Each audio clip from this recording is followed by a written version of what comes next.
नमस्कार प्रणाम। हम चंदन राय हाथ जोड़ के हर श्रोता के नमस्कार करतनी।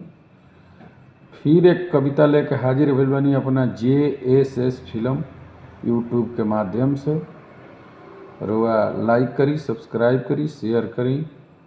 आज के कविता बा कि हर काम पैसा के, बिना काम के कोनो हर वक्त की पहचान करावेला पैसा, हर समस्या से निदान दिलावेला पैसा।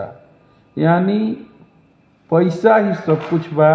अगर आज रवा भी पैसा नहीं खे तो कुछ नहीं खे। तो वही माध्यम से कविता कि हर वक्त के पहचान करावेला पैसा, हर समस्या से निदान दिलावेला पैसा। कबो अकेले चले में डरावेला पैसा, तो कभी भाई से भाई में लड़ावेला पैसा।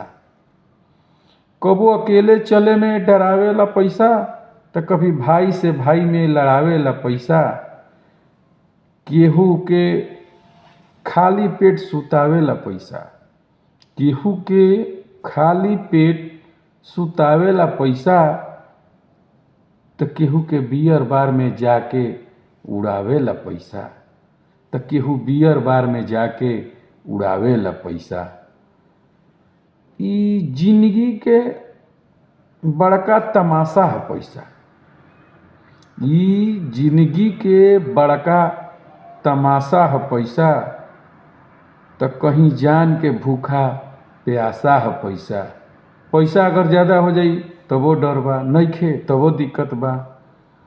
ई जिंदगी के बड़का तमाशा है पैसा। तो कहीं जान के भूखा प्यासा बा पैसा। डॉक्टर